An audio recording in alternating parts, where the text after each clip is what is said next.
Arizona State, the team we're playing, is a excellent. I think they're probably one of the most overall talented offenses in the Pac-12.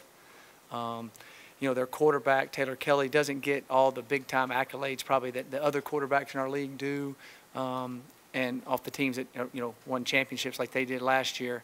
But he makes plays. He runs their offense really well. He's a deceptive runner. He makes really good runs. He makes good throws. They have big, big athletic receivers, and they are the running backs are good. Their offensive line is excellent and very intact and can do a lot of things. I think they're an excellent, excellent offensive football team.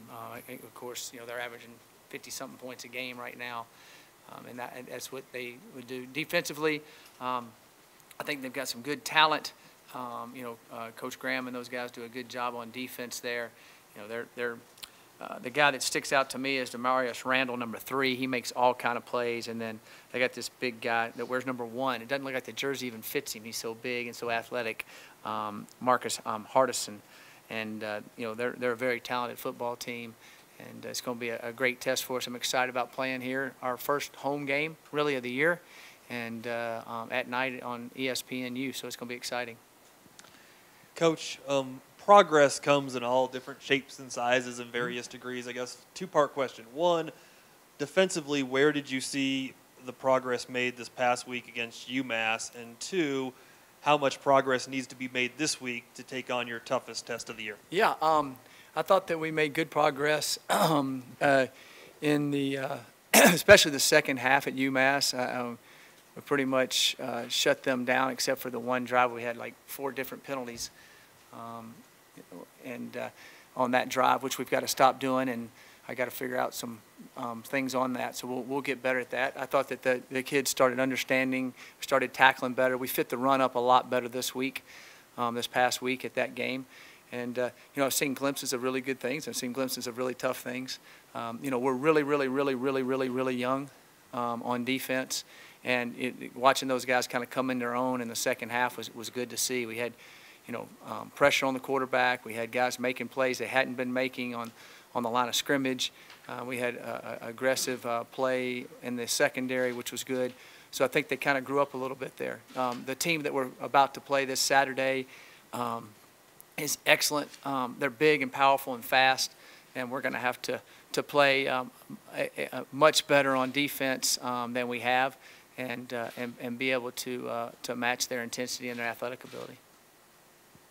Mike, you guys, last 20 minutes or so of that game last week, you guys got really aggressive going after the quarterback. Mm-hmm. And I know a couple of them resulted in penalties, but you were still aggressive going after him. Do you have to be careful with that against a guy like Kelly who can take off and run?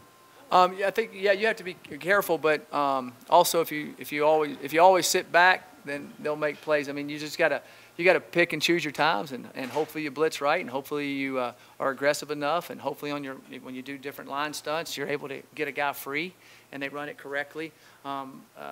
They do throw the ball pretty quick. He doesn't hold the ball real long. That offense is it's truly more of a spread type offense. They don't always play with 4 wides, but you'll look out there and it looks like 4 wides. They'll have running backs out receiver. They'll have, they do the same formations out of the same personnel group. So you have to be ready to be able to adjust to everything. And so it's a little bit harder to get as much pressure on him. He won't hold the ball quite as long. But you're exactly right. Also, when he does hold it, when he pulls it down to run, he pulls it down to run.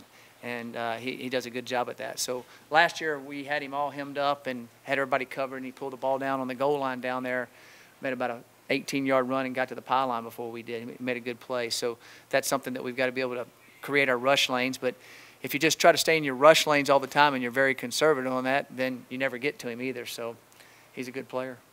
DJ Foster has 363 yards on the ground. What is it about their offense that has him be so effective, or is he just that special of a player? I think he's, number one, I think he's a special player. Number two, they get him the ball in a lot of good situations on the edge, what I call some power read plays and some, outside type, we call it horn, where they're pulling the tackles, and he kind of gets out on the edge.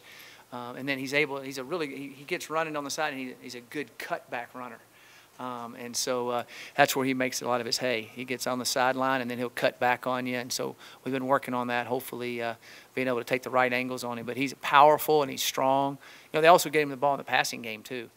So they utilize him well.